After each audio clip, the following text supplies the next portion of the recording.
Well, the Ohio State Buckeyes have had an awfully busy couple of days. Ohio State has moved on from offensive line coach Greg Studrawa, who's done, frankly, a really good job over 6 seasons with several All-American offensive linemen. But he is no longer the offensive line coach for Ohio State. There were a lot of rumors yesterday on who's going to replace him, and our own Andrew Lind is reporting that his replacement will be UCLA's offensive coordinator and offensive line coach Justin Fry. Also going to talk about Jim Knowles, his top priority coming into Ohio State, and what kind of impact Tanner McCallister could make as the Buckeyes bring in a transfer safety from Jim Knowles' previous defense at Oklahoma State. Lots to talk about here this morning. Coaching changes and transfer impacts. That means it's the offseason, that's for sure. Be back in a second on Buckeye Breakdown. We've got the whole crew together as we cover Ohio State with our instant analysis from Ohio State. There's something that doesn't feel right. Unbelievable effort from him today. Is E.J. Liddell going to crack the first team All Big Ten? I think he can be the guy. I'm not trying to start a quarterback controversy. He seems to have the durability. He certainly has the toughness. This is the question on a lot of people's minds here. Welcome to Buckeye Breakdown.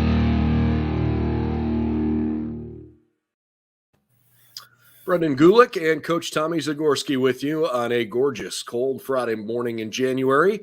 Coach, it's the heart of the offseason when we start talking about things like coaching changes and transfer impacts. I say the heart of the offseason, and the reality is the Buckeyes played 6 days ago in the Rose Bowl. But the calendar moves fast, and frankly, these kinds of things come changing fast. You know, this time of year, these are not totally unexpected. When you get coaching changes, a lot of times it tends to be toward the beginning of the offseason. Let's start with maybe your initial reaction to the news that Coach Stud was no longer going to be with the Buckeyes. Yeah, kind of a little bit of a shocker when you look at the revamp of the offensive staff and defensive staff here at Ohio State. Coach Day obviously saw some things that he wanted to change. And, one of the things about Stud is Stud came in as an Urban Meyer guy. Urban brought him from LSU. Brought him back home. Stud's from Fostoria, Ohio. So he's an Ohio guy. That was one of the things Urban tried to do, was try to put together this staff that had a bunch of guys from the state of Ohio to really show kind of Ohio, which kind of allowed him to go recruit, I think, a little bit outside the Ohio State footprint. And I think that might have been the genius behind the Urban Meyer aspect of kind of his recruiting philosophy at Ohio State. Ryan Day has followed in tow, but also Ryan Day's bringing in coaches that he feels are the best football coaches. And that's where you look at the two different people that you have it as a head coach. And this is why I go this, and it'll explain more about Stud in a second. The aptitude for football type coaches. And I think there's a perception that certain coaches are either great recruiters, they're great football guys, or there's only a few elite guys that have both of that in this sport. Majority of coaches have both those. Some are better at others than anything else. Just like any other line of work you're in, there's certain guys you want to have that responsibility. And no knock on Stud. Stud's done a phenomenal job of recruiting big-time prospects. I mean, the amount of NFL players that he's coached over the last however many years it's been. But also, add into the account, you got a guy like Kevin Wilson who never worked with him prior to this. You got a guy like Ryan Day who had never worked with him. There's something about working with somebody, and even when you start working with them in a new place, you still look back. It's a little different. I hate to use the analogy, and my wife would hate this, but when you first start dating somebody, you look back at like who you used to date sometimes as well. And I think that's where you kind of fall into that aspect of it. Also, the players. The players have a huge role in who is their coach. With the transfer portal, with everything that's going on, it's important. And I think what happened with Stud this year, he tried to play the 5 best. And he got a lot of heat from it, even on this show. At times we talked about it. Seeing Paris Johnson and Thayer Munford, who are true offensive tackles, play on the inside. Ohio State fans wanted to see Travion Henderson and Mayan Williams run between the tackles more. I think Ryan Day wanted to see that as well, but felt so important to let the ball rip and let it go. It kind of put them in a different situation from there. But I mean, look at Stud's developed, I believe, 5 All-Americans in 6 years. The amount of guys that have gone on to go play in the National Football League, 2 Remington Trophy Award winners. I mean, he's really had a great run at Ohio State. And, unfortunately, it came to a close yesterday when it, came out. But this is also part of the coaching profession. Guys know this. They pay you $700,000 a year because you don't live in a $700,000 like type of lifestyle as a coach. You save this money because you know that eventually one day someone's going to come in and you could have done everything right. Someone can go in and go, I don't like the color of your shirt today, and you're done. And really, I think that's where, you kind of find where Stud's at, working with this offensive line and working with that group. There's a lot of great offensive line coaches out there. He won't be unemployed for very long. No. Like the last time the Bowling Green job was up, I mean, there was a big rumor mill that he was going to be the head coach of Bowling Green, where he started kind of really his coaching career. He's also been at Maryland. He's been at LSU. He's got an incredible resume, and he's going to be somebody that is not going to be out on the street very long as an offensive line coach. But what's going to really see what the next step is the direction that Ryan Day decides to officially go in, and what's the role Kevin Wilson plays going forward for the offensive line development and for the offensive line recruitment of the guys that they have right now that are committed to Ohio State. Let's talk change for a second, because, at this exact moment, we know that there are at a minimum 2 coaching changes on Ohio State staff. Jim Knowles has been hired. Matt Barnes chose to take an opportunity at Memphis. Jim Knowles was hired whether or not Matt Barnes was going to Memphis, whether or not Matt Barnes was going to be the guy to be taken off of the defensive staff. It felt obvious that Ohio State needed help and attention on the defensive side of the ball. I think the Buckeyes did a really good job of changing things up during the season to make what started as, maybe a train wreck waiting to happen after those first couple games into a very productive defensive season. You learned a lot. You got a ton of growth for guys. And obviously the defense wasn't great this year, but as the season went along, obvious progress, right? But the idea of bringing in a new defensive coach, to me, it felt like an obvious kind of necessary change. The Buckeyes offense was the best in the country in terms of total offense, points per game, several different metrics. They were at least top 5. I'm interested on the decision or how you digest the propensity for change for a really productive group. And to your point, I mean, Stud's had a really good run. Sometimes as a coach, you decide, or someone decides for you, that it's time to move on, and you probably say, gee, why couldn't I get it going? Why did my unit struggle, or whatever it might be? I mean, Stud's got a hell of a resume for whatever that next job is. Now, we don't know what goes on behind the scenes. We don't know what what Stud's thoughts were, what Ryan Day's thoughts were. Obviously, Coach Stud had back surgery this year. He missed a little bit of time, so his health was a bit of an issue for him. I don't know if he felt he could continue to do the job at a high level. He maybe he was less fired and more his contract was up. I know that for certain. His contract was up at the end of January. Maybe there was a decision that the Buckeyes just said, look, we're not going to bring you back. And maybe it didn't catch him all that off guard. I'm not certain. But I'm curious on your perception of this propensity to change when you've got a unit as an offense that was performing at an extremely high level, not just this year, but with Dwayne Haskins and Justin Fields, and obviously now C.J. Stroud. It's a standard. It's the Ohio State standard. And this as anything you do, when you start swimming in certain waters, you got to be ready to go. And I say that because I used to tell our players this all the time. Don't play games that you're not willing to accept the reward that comes with it. And what that means is, in a roundabout way, is don't put yourself in certain situations not knowing there's certain outcomes. And there's positive and negatives to that. If you're going to fly with the highest of highs, be ready. Like, if you're not at the elite level, they're going to end up coming for you. And then if you're hanging out with the scum of the earth, and then all of a sudden you decide that, you get caught in something, well, guess what happens? That's what I mean, you're there, you're in that environment. I think really where it comes down to is Ryan Day watches that film every single day. And every single day he watches the film as an offensive coach. I mean, he spends majority of his time on the offensive side of the football. He's the play caller. He does all that. He also is sitting there looking at this room, all right, the wide receiver room. Were there any issues there? No. Quarterback. CJ Stroud developed incredibly well throughout the year. And with his his mentorship, through that standpoint, it gave them the ability to grow and have this Heisman hopeful quarterback as a freshman. Trevion Henderson was the most talked about running back in the country up through week 5 or 6. Tight end play. We gushed over Jeremy Ruckert and what he was able to do. Cade Stover's development as a defensive player, who was going to play linebacker. Mitch Rossi. It wasn't like there were a bunch of 4 or 5-star guys in that tight end room, and Kevin Wilson somehow figured out a way to get those guys to block and get them to go get running with it. Then you come to the offensive line. And the offensive line did not play poorly this year. But if there was an issue on that offense, if there's any ever a time, it was the fact that Ohio State was poor in the low red zone. And teams that are poor in the low red zone are teams that have trouble running the football in those types of situations. And it's been discussed a bunch. Inside, and Paris is going to be an incredible offensive tackle. Will play in the National Football League. Thayer's going to get drafted or will be in a camp somewhere next upcoming year.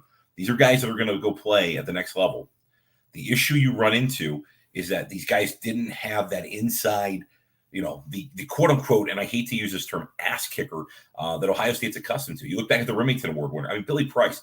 Billy Price is one of the toughest guys ever to play at Ohio State. When push came to shove at the end of the day, the Buckeyes could go behind him and know they could go with it. Last year, they had Josh Myers. There's different guys that they've had that are tough guys that'll buy in, that'll embrace it. So I think it's important to see, kind of going forward, for this group, what's the next step? What's the vision? What are they trying to do from a recruiting standpoint? Well, and I don't want to cut you off, but to me, then this has to go like the recruiting angle, because if they've had the high end, success talent on this offensive line with guys that have played really well at Ohio State and have now gone on to the NFL and a few more that look like they're moving that direction. Is this move, low red zone aside, does this move tell you more about what Ohio State currently has on its roster and maybe, Ryan Day's, I don't know if it's a lack of faith or just, not recruiting or winning the battles for the top guys on offensive line, recruiting battles, whether it's currently on the roster or guys coming in? Am I right in thinking that maybe this move is a little bit more about the recruiting side? Part of it is you want to see these guys close. Yeah, absolutely. You got to see these guys close. It's the same thing. You work in, like somebody who works in sales. It's great that they're there. They know the product. They know what they're doing. But at the end of the day, if they're not yielding sales, they're not bringing stuff in, guess what happens? You got to move on. You got to say, all right, we'll see you. And I think from a recruiting standpoint, and I have watched him. I've worked Ohio State's camps for almost a decade. Starting as a Division III coach, I went and visited, FCS coach, a MAC coach, all those different levels. I was there, and I worked a lot with Stud, and I know him, well enough that I feel like there were times where he was with the recruits, and I thought he did a nice job with them. And those are the limited interactions I had with him during those camps. He was a teacher. He grabbed guys. He would talk to them, and sometimes it's, and people don't realize those coaches come out of behind that curtain. Anyone's ever been to an Ohio State camp or any type of football camp, those coaches have been at the facilities since 6 a.m. They've had staff. They've worked with their players already. They've had a staff meeting in the morning where they've talked about all these different kids that are potentially going to be at the camp. They've spent the entire night, the night before and the months before and the weeks before and the hours before trying to get these kids to come to this said camp. And then when they sit there, and if you go to the camp and there's not like some dude guys at the camp, your head coach walks around, and if anyone's been there, Ryan will walk around, and usually Mark's with them, and they walk around and and they look. And if there's not some guys there that are absolute dudes, guess what happens? You start questioning, is this guy the guy that can get these people here to bring them in, to get them going, from there? And then also, COVID recruiting was a different type of recruiting. These coaches weren't allowed to get out in person in front of people. And Stud is a guy, once you get to meet him in person, it's a little bit different of a presence, a little bit different type of thing. I know I felt the same thing. When I recruited during the COVID pandemic, I always felt when I sat down with a recruit one-on-one and I got to meet with that guy, he got to feel the genuine uniqueness that I brought to the table and was able to advocate for him and help develop him to become the best version of himself on the field, off the field, in the classroom, in life, wherever it may go. That being said, when you're on the phone, when you're on FaceTime, when you're on whatever it may be, it loses a little bit of that luster of the human element. I don't care who you are. being on FaceTime, even right now, like right now, Brendan, you and I are on this component, people get to see us, but when they see us in person, it's just a different animal.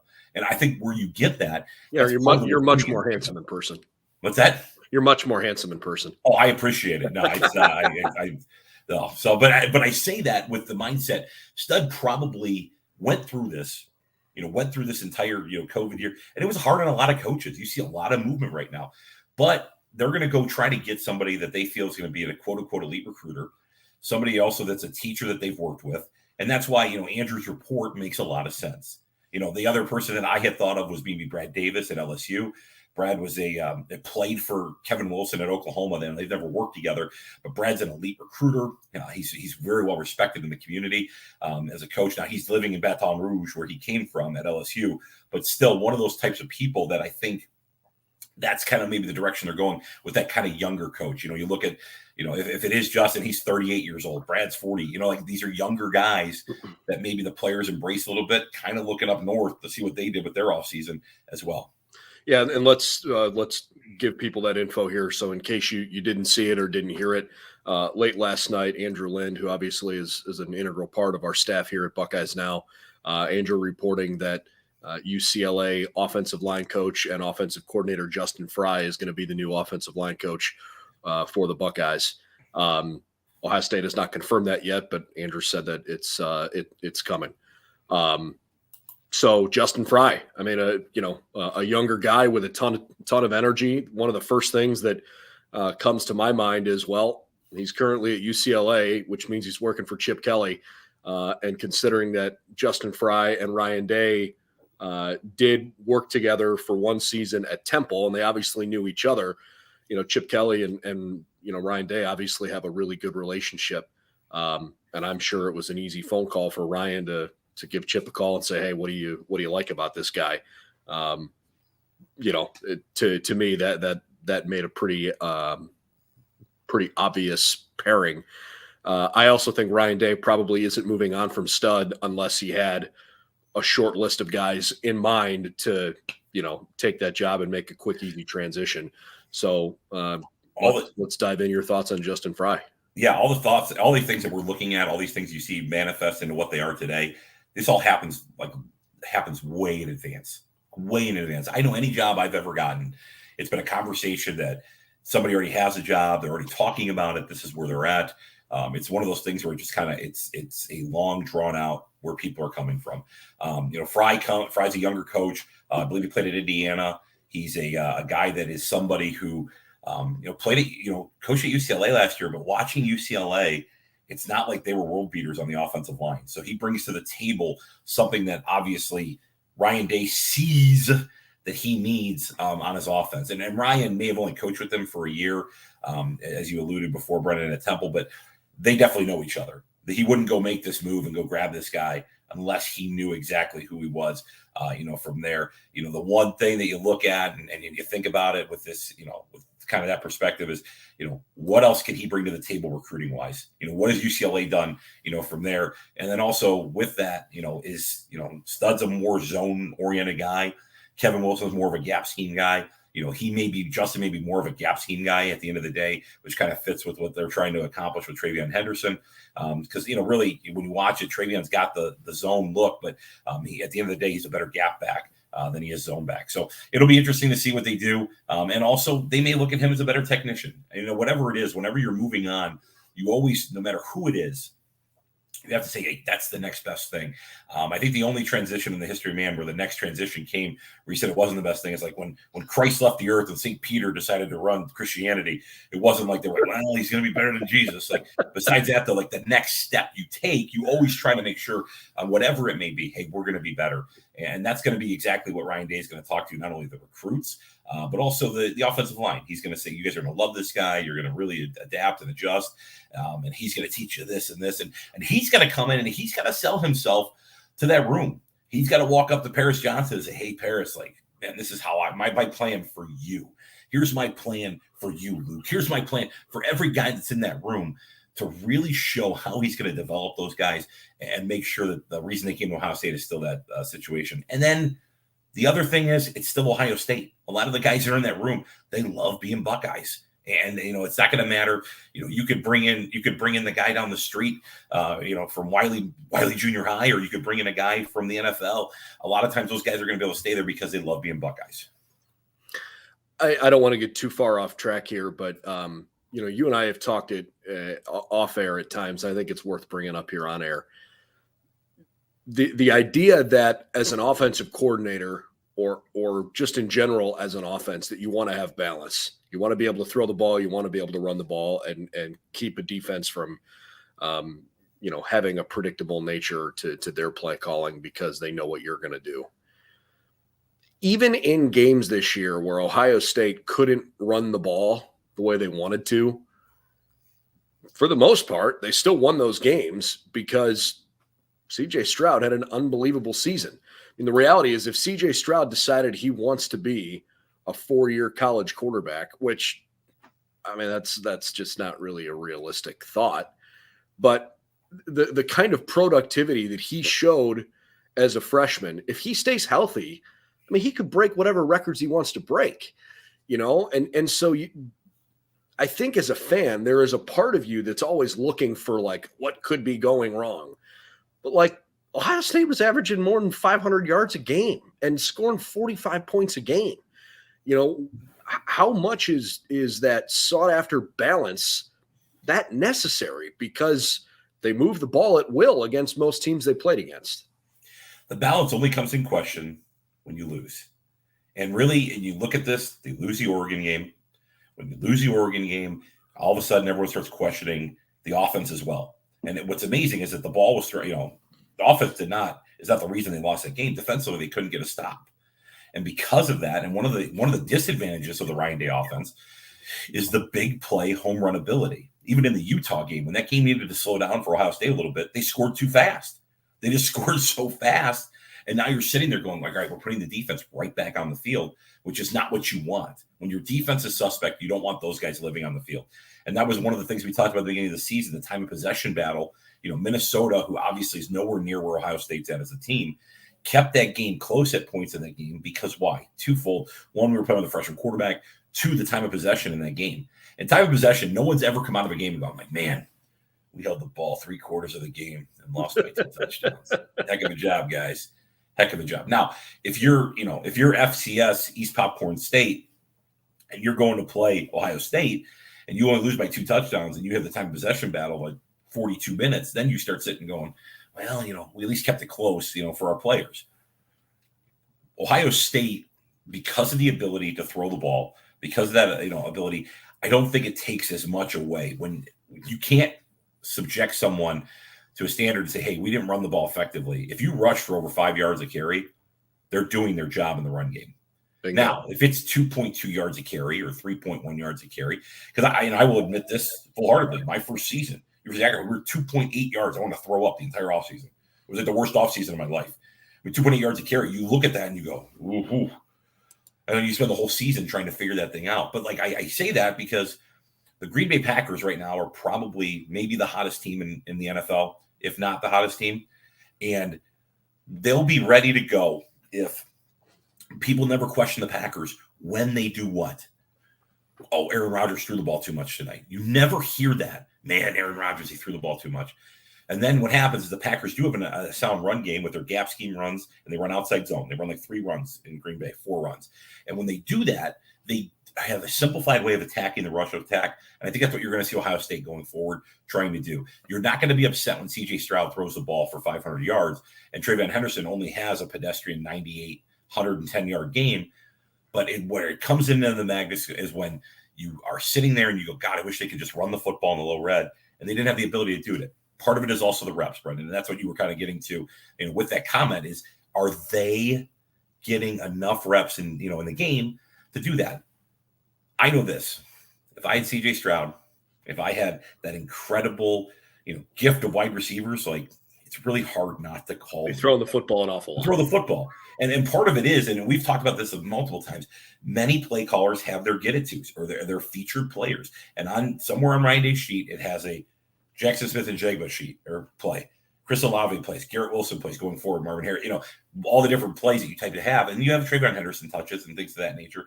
But realistically, like, how do we get the ball to these guys? Because they're so different. They're so dynamic. So I think going forward, you're going to see Ohio State potentially have to run the ball just a hair more, but what we're really going to set up the play action stuff. I mean, at the end of the day, they want to throw the football, and that's who they are. And there's nothing wrong with that. That's what puts people in the seats. And I know the Ohio Stadium is not going to boo when they're completing big touchdown passes ready to go.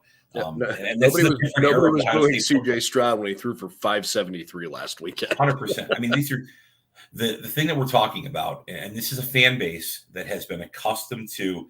You watch Ohio State prior to 1994. Every big explosive play is what? A run. Somebody breaking off a run. That's why Maurice Clarett lives in infamy in his short period of time at Ohio State, because he has those big runs against Troy when they first play the first couple games. He has some big runs, and that head tilts back as he's running down the sideline, and everyone gets excited about it. And that's what Ohio State fans are accustomed to. And now this new generation, we're in the 2020s now, when you're seeing these receivers make catches, and you're seeing Ryan Day go, holy, what? He caught that. I can't believe he caught that. Those are the things that you're running into now. And that's really the evolution of the sport. Watch anybody. Watch high school football. You're watching high school football games now. They're longer than they ever were before. Because why? People are starting to throw the football. Even when they run the ball effectively, you still get greedy. You want to throw the football. Every one of you that play video games, how many of you sit there playing Madden? Like, all right, run in. I'm going to run a draw. Set it up. Live for 3rd and 2. This is what I'm living for in this video game. No, people like airing the ball out. It's just natural. People like home runs. People like touchdowns, and that's what Ryan Day's trying to accomplish. Before we jump to the defensive side, and we'll go for about 10 more minutes here, folks. Let's real quick talk the recruiting impact here, right? We don't need to do a deep dive, but obviously this whole thing became kind of funny that this announcement came out right after Ohio State lands a commitment from Carson Hinsman out of the state of Wisconsin. Several different of the Ohio State, beat. I know I saw it at least on Letterman Row. I saw it on 11 Warriors. Several reporters talked with Carson, and basically he said, hey, my decision to commit to the Buckeyes doesn't change because of Coach Stud's leaving. He was obviously kind of tipped off about this or told there was a change coming or whatnot. He wouldn't have made that commitment if he didn't know. And then Josh Padilla is a commit, for the class of 23. Maybe that helps that there's not a ton of other offensive linemen already, committed, and that Justin Fry is going to start, I don't want to say with a clean slate, but he's going to have a chance to bring in some other guys. Yeah, it's important to make sure that those guys are going to go win and get them the right way and make sure you can bring them in. That's one of the other things is as you're getting in there and you're looking at who they need to target in the 2023 class. Probably Luke Montgomery out of Findlay is a guy that's going to be a big-time offensive tackle commit. And that's somebody that Ohio State's got to continue to work on. Josh was there during camp in the summer. I was there with him, watched him work out, worked him out. And, he's a big inside physical kid that's going to fit kind of the mold, of what they're looking for. So I think that's going to be important. And then the other thing you look at is and Ryan Day's not dumb. And I know they talk about this, but Carson Hinsman, and he makes this decision, right now, where's Carson at? Carson's at the Army All-American game.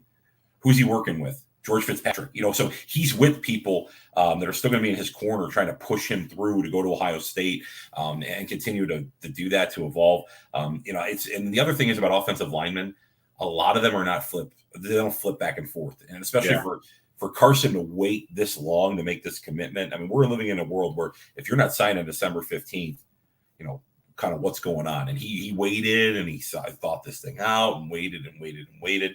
And for him to come from a small town in Wisconsin. And then the other thing that you look at, the follow-up is, all right, who were the other schools that were in the final running for him? All right, Wisconsin, Joe Rudolph. Where's Joe Rudolph at now? Joe Rudolph's the offensive line coach of Virginia Tech. He just left. All right, now you go back. Where else was he looking at? Iowa. Right? George is still there. George was at Miami of Ohio last year. So George is a MAC guy that's made the climb. And then the other one was Notre Dame. And Notre Dame does what? Notre Dame doesn't have the same offensive line coach anymore. So really, as you look at it, where he's looking, he's really hopefully picking by the institution. And one of the things that's important to look at this through that microscope is that these kids make decisions to go play for, yes, a coach, but also more importantly to a university. into a community that they really want to be a part of and they feel is the best for their development and their growth. And that's what they recruit to.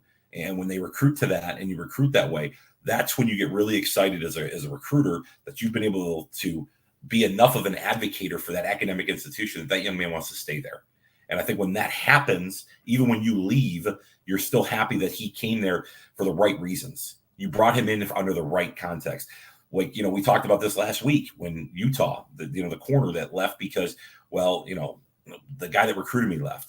Well, wait a second. Well, why were you going to Ohio State in the first place? Because of him? Like, you're not going to go live with that guy. You're not going to go stay at his house. Like, you're going to that school because that's where you want to develop your legacy and you want to be part of it. So that's where it's going to come into play. I think Carson will stick with them, but the 2023 class, this will be the way for him to make his stamp as the offensive line coach now going forward and trying to develop these guys accordingly. Just to kind of put a bow on that for anybody that's just, joined us a little bit late here. Obviously, the news yesterday, Stud is out. Andrew Lynn from our staff is reporting that the new offensive line coach for the Buckeyes is Justin Fry, and that announcement could come as soon as today, but we'll see. And then, Ohio State has some work to do on the recruiting trail to try and keep some of this momentum on the offensive side of the ball. That's for sure. Okay. One other thing before I finish, yeah, Ernest Green's also a guy they were heavily recruiting. Absolutely. They probably feel like they're not going to get Ernest Green, and they're okay to make that move at this point. Kind of going, or maybe this is the move that helps them. Now, Ernest Green wasn't really, UCLA was not in his top couple schools, so it's not like he's got a lot of interaction there. But at least they say, hey, you know what?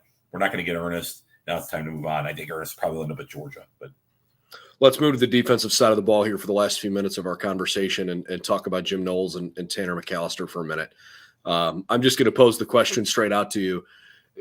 What do you think Jim Knowles' top priority is as he takes over this defense and as he brings on a transfer safety that had a really productive season for him at Oklahoma State and Tanner McCallister, especially with the early season injury to Josh Proctor, and unfortunately with what Lathan Ransom just suffered as a fairly serious leg injury, the impact you think that Tanner McCallister could have on the defense next year? Well, it's somebody who knows the system. He wants that guy that's going to be able to bark out stuff in the safety and the secondary and be able to make that adjustment for him. The biggest thing that he's going to have to be able to adjust is they have to get to the quarterback quicker. And I know that's something that we've talked about a lot on this is consistency in stopping the run and tackling the quarterback and really tackling the football on the way to the quarterback. And what I mean by that is being able to put pressure on quarterbacks to the point where, really you look back, Michigan State was really probably the game that Ohio State was able to be the best defensive group that they were in. They took the run game out of the equation for Michigan State early, especially with the offensive firepower that was going on the other side. The same thing happened at Purdue. Like Purdue tried to hang around, but they couldn't keep up in that track meet. And I think what you're going to see is a defensive coordinator that wants to stop the football from running it and then be able to go through the pass. And here's where you get excited about him. He's coached in the Big 12. The Big 12 is not known for defense, ever. Yep. They're not known for defense. And really, you look at the Big 12 championship game, it was the two best defenses in the Big 12. You got Dave Aranda at Baylor, who Dave Aranda, it should be the national coach of the year for what he has done. Heck yeah. To revamp that offense, to go win a bowl game. And he's the guy, I think, out of anybody that had the best year adjusting into it. Dave Aranda, phenomenal football coach. Then you take into account, what they did at Oklahoma State. Oklahoma State's never played defense. Name me an Oklahoma State defensive player Nobody knows. You pretty much can't. Yeah, you can't. It just doesn't exist. And then now this defense has been so talented, so tough, so physical. That's going to be his biggest thing. Is going to be to solidify that box. I know we talk about the secondary a lot. It's not as much as when they have to cover for longer periods of time. They are ready to go. And I know you and I had joked about this, is that if Phillips comes here, Kerry might still be the defensive coordinator because now you can play man coverage more. You have two bona fide corners that can run man coverage. And now you add the safety into the equation. Now you're really talking about bolstering this defense. You add in, Diamante Trainum is a phenomenal athlete that you move on to the defensive side of the football, allow him to run around, steal chambers. Tommy Eichenberg had this incredible Rose Bowl game. Great audition for Jim Knowles. So now, yeah, and how about Cade Stover, the audition that he had? Maybe Cade Stover didn't realize it, but played so well that maybe he moves back to the defensive side of the ball. 100%. And then the other thing about Cade Stover is Cade Stover's a big enough guy. You could actually put his hand in the dirt. So it's what do you want to do with Cade Stover going forward? And this is where really Mickey Mariotti's development of him in the offseason, what do we want to do with his body? Can we move a Sawyer inside and now have more of an elite type defensive tackle passers and let Cade be the guy off the edge? So this is where they have one of those things. And I'll be honest, and I've talked about this multiple times on here. Cade Stover's high school film is still one of the best high school films I had ever seen in my life. When he committed to Ohio State, I go, holy smoke, this kid, he's putting Lexington on the map. I mean, he literally had the ability to just manifest whatever he wanted to come on offense, defense, specialty. He did it all. It was really fun to watch him, and it's going to be fun to see what they decide to do with him at Ohio State. And to think about how great of an athlete these guys are at Ohio State. We have a guy who could start on one side of the football and be an effective starter, move to the other side of the football and be an effective starter. Those are great football players. I know Herbie doesn't think they exist anymore, but that's a kid that loves football and loves being able to get there. So I'm pretty excited about that. I love her. I love Kirk Herbstreit. He's taking a lot of heat for that, but also that's real. There are kids out there, and it's not a general statement. There are kids out there that don't love necessarily the sport. They love being football players, which we've talked about before. Yeah, Cade Stover had something like 600 tackles in his high school career. I mean, it's pretty eye-popping. Thursday on Salisbury Steak Day in Lexington, he tackled the lunch lady. I mean, the guy tackles everybody, so you got to look out. Is that a confirmed report? It was. I think Andrew Lind actually dropped that. Oh, did he? Okay. Yeah, I think he did. Yeah. Oh, I love it. Well, we've got a ton more coverage planned for you throughout the offseason here to talk specifically about the defense and try to figure out exactly what the best combinations are for Ohio State moving forward. But obviously things are off and rolling. A change on the offensive side, a change on the defensive side on the coaching staff front. I would expect that we're going to find out from Ohio State sooner than later that Justin Fry is the guy. And certainly we are very much looking forward to the opportunity to hear from the coaching staff, both Ryan Day and some of the assistants. I would think that Jim Knowles at some point will talk with the media, especially being a coordinator. But I have to wait and see how that process plays out. But it has to be coming here in the next couple of weeks. Not surprised that after a long season that the coaches have a chance to maybe decompress for a couple of days post Rose Bowl before they dive back in feet first. So that's the latest here for this morning. Coach, thanks for your time. Appreciate it as always, and look forward to talking to you soon. Absolutely. All right. All the latest over on BuckeyesNow.com for the Buckeye Breakdown podcast and for Coach Tommy Zagorski. I'm Brendan Gulick. See you soon. Ohio State making a change on the offensive line. Greg Studrawa on his way out. Reportedly Justin Fry coming to Columbus. We've got the whole crew together as we cover Ohio State with our instant analysis from Ohio State. There's something that doesn't feel right. Unbelievable effort from him today. Is E.J. Liddell going to crack the first team All Big Ten? I think he can be the guy. I'm not trying to start a quarterback controversy. He seems to have the durability. He certainly has the toughness. This is the question on a lot of people's minds here. Welcome to Buckeye Breakdown.